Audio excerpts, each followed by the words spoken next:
Hi friends, அஸ்ஸலாமு அலைக்கும். Welcome to taste with Tamil.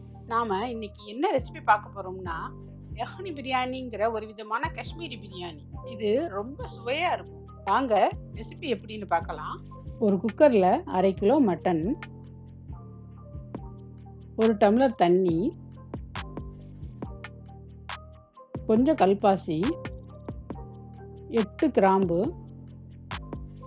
1 teaspoon மல்லி, 1 டீஸ்பூன் சீரகம், 1 டீஸ்பூன் சோம்பு, 1/4 டீஸ்பூன் மிளகு, 1 டேபிள் ஸ்பூன் இஞ்சி பூண்டு விழுது, 1 பிரியாணி இலை, சின்ன அன்னாச்சிப்பூ துண்டு, 2 பட்டை, 5 ஏலக்காய், தேவையான அளவு உப்பு எல்லாத்தையும் சேர்த்து கலந்து விட்டுட்டு குக்கரை மூடி 3 விசில் விட்டு எடுத்துக்கணும்.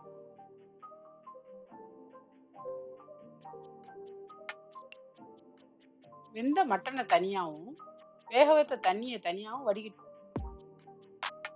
ஒரு பெரிய பாத்திரத்தில் 2 டேபிள் ஸ்பூன் நெய், 1/4 கப் தேங்காய் எண்ணெய் சேர்த்துக்கணும். எண்ணெய் சூடானதும் 1 டீஸ்பூன் சீரகம், 8 கிராம்பு, 6 ஏலக்காய், 1 அன்னாச்சிப்பூ, 1 பிரியாணி இலை, 2 துண்டு பட்டை, 1/4 கிலோ நீளமா நறுக்கின பெரிய வெங்காயம். வெங்காயம் சீக்கிரமா வதங்க 1/4 ஸ்பூன் உப்பு சேர்த்துக்கலாம். 8 பச்சை மிளகாயை கீறி வெங்காயத்துல சேர்த்துக்கணும்.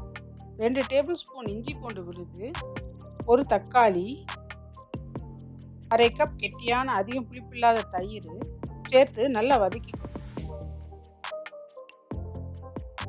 வேக வச்ச மட்டன் துண்டுகளை சேர்த்து 5 நிமிடம் கிளறி விடணும். இப்ப வடிகட்டி வச்சிருக்க மட்டன் தண்ணீரை சேர்த்துக்கணும்.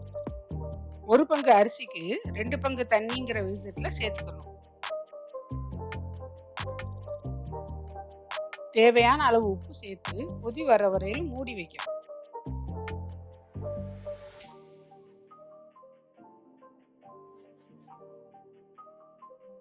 கொதி வந்ததும் ஏற்கனவே கழுவி 30 நிமிடம் ஊற வச்சிருக்க பாசுமதி அரிசியை சேர்த்துக்கணும். இந்த சமயத்துல தண்ணீர்ல உப்பு சரி பார்த்துக்கணும். எப்பவுமே பிரியாணிக்கு வைக்கிற தண்ணியில உப்பு கொஞ்சம் தூக்கலா இருக்க மாதிரி பார்த்துக்கணும். அப்பதான் அரிசி வெந்து வரும்போது பிரியாணியில உப்பு சரியா இருக்கும். அரிசியும் தண்ணியும் சேர்ந்து வரும்பொழுது மெதுவா கிளறி விட்டு பொரிச்ச பெரிய வெங்காயத்தை மேல தூவி மூடி போட்டு மூடணும்.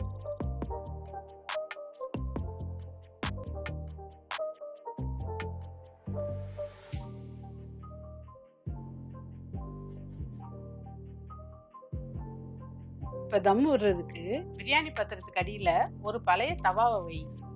அடுப்பை குறைவான தீயில வச்சு 20 நிமிடம் தம்மு போடணும். 20 நிமிஷம் ஆனவுடனே அடுப்பை அணைச்சிட்டு ஒரு 5 நிமிஷம் கழிச்சு பிரியாணியை திறக்கணும். 1 டேபிள் ஸ்பூன் நெய் விட்டு சாதம் உடையாம கிளறி விட்டா சுவையான யஹ்னி பிரியாணி ரெடி. அதிக மசாலா இல்லாத இந்த பிரியாணியை வீட்டுல எல்லாருக்கும் பிடிக்கும். கட்டாயம் ட்ரை பண்ணி பாருங்க.